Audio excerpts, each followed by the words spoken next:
میرے نبی دنیا سے جا رہے ہیں، دنیا سے جانے کا وقت ہے، 12 ربیع الاول ہے، پیر کا دن ہے، 7 جون ہے، 11 ہجری 633 عیسوی۔ جبریل نے آ کے صبح صبح آپ نے ساری بیگمات کو بلایا، رخصت فرمایا، ملاقات کی، بیٹے کو بلایا، کان میں کہا میں جا رہا ہوں۔ وہ رونے لگی، رو نہیں، سب سے پہلے تیری میری ملاقات ہو گئی۔ 6 ماہ بعد بیٹی بھی پہنچ گئی باپ کے پاس۔ پھر داماد کو بلایا، ان کو ان کا سر اپنی گود میں رکھا، کمر پہ ہاتھ پھیرا، دعا دی، رخصت فرمایا۔ آخر میں اپنی آنکھوں کی ٹھنڈک کو بلایا، کون؟ حسن اور حسین، کہ میری آنکھوں کی ٹھنڈک حسن اور حسین، میرے جنت کے پھول حسن اور حسین۔ یوں لیا، حسن کو یہاں سے لیتے تھے، حسین کو یہاں، حسن کو ادھر اٹھاتے تھے، حسین کو ادھر اٹھاتے تھے۔ حسن سر سے لے کر کمر تک پورے اپنے نانا کے مشابہ تھے، کمر سے پاؤں تک اپنے باپ کے مشابہ تھے۔ حسین اس کا الٹ تھے، سر سے لے کر کمر تک اپنے باپ کے مشابہ تھے، کمر سے لے کر پاؤں تک اپنے نانا کے مشابہ تھے۔ اس مشابہت کی وجہ سے آپ کہا کرتے تھے حسن میرا بیٹا ہے، حسین علی کا بیٹا ہے۔ آخر میں ان کو بلا کر یوں لیا، اور ساتھ ہی آنسو ٹپ ٹپ ٹپ ٹپ ٹپ ٹپ۔ بیویوں کو جدا کیا، آنسو نہیں، بیٹی کو جدا کیا، آنسو نہیں، داماد کو جدا کیا، آنسو نہیں، جب بچوں کو جدا کرنے لگے تو یوں آنسو۔ ایک کو زہر میں تڑپتے دیکھا، ایک کا کٹا سر نیزے پہ چڑھتے دیکھا تو آنسو رک نہیں سکے، دعا نہیں کی، ہاتھ نہیں اٹھائے، اللہ کی تقدیر کے سپرد کر دیا، اولاد کو ذبح ہونے کے لیے تیار کر لیا کہ کل میری امت اولاد کے پیچھے جھوٹ نہ بولے، رشوت نہ لے، حرام کاروبار نہ چلائے، دھوکہ نہ دے، فراڈ نہ کرے، بچوں کو کہاں سے کھلائیں، بچوں کو کہاں سے پلائیں، کہ یہ میرا حسین کا سر کٹ کے نیزے پر چڑھا ہوا ہے۔ کچھ نہیں بولے، رخصت فرما دی۔ جب سب چلے گئے تو جبریل آ گئے، آپ نے فرمایا کیا ہوا؟ خاموش کھڑے تھے، کہ موت کا فرشتہ دروازے پر ہے، اندر آنے کی اجازت چاہتا ہے۔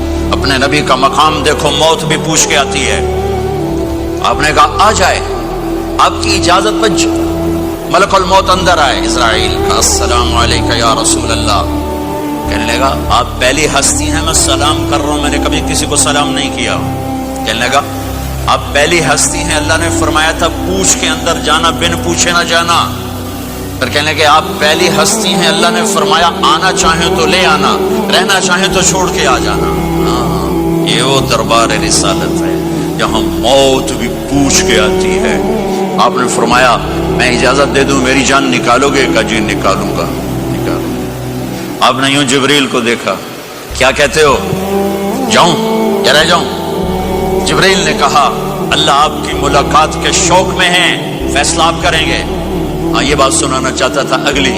آپ نے کہا اچھا جاؤ، پہلے اللہ سے پوچھ کے آؤ میرے بعد میری امت کے ساتھ کیا کریں گے، میرے بچوں کے ساتھ۔ یہ ساری مائیں میرے بچے میرے بچے میرے بچے میرے بچے۔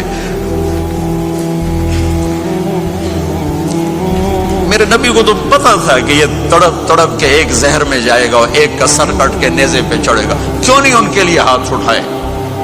ہمارے لیے کیوں روئے؟ کہ جاؤ اللہ سے پوچھ کے ہو میرے بعد میری امت کے ساتھ کیا کرے گا، میں پھر جواب دوں گا۔ جبریل واپس گئے، موت کا فرشتہ کھڑا ہوا ہے، جواب آیا یا رسول اللہ آپ کا رب کہہ رہے ہیں آپ کی امت کو تنہا نہیں چھوڑوں گا۔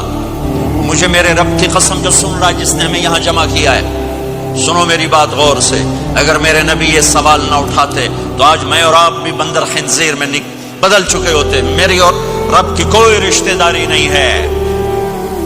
اس امت نے وہ سب کچھ کر دیا جو پہلی امتوں نے کیا، لیکن کون ہے جس نے اصحابوں کو روکا ہوا؟ وہ میرے نبی کے آنسو، میرے نبی کی آہیں، میرے نبی کی دعائیں، میرے نبی کی فریادیں، میرے نبی کی تڑپ، میرے نبی کا رونا، میرے نبی کا پیٹ پہ پتھر باندھنا، اس نے روک دیا۔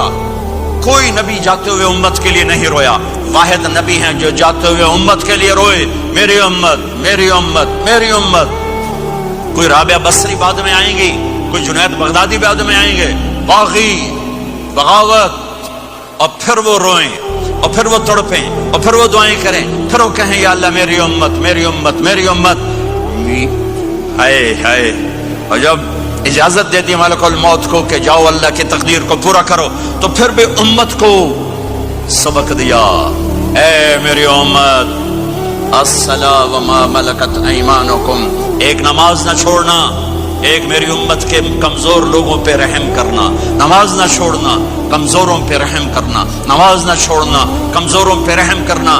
کتنی امت نمازی ہے، کتنے ہیں جو اپنے دولت اللہ دے دے تو اللہ کو یاد رکھتے ہیں اور کمزور کے ساتھ انسانیت والا سلوک کرتے ہیں، چاہتے ہوئے امت کو یاد کیا۔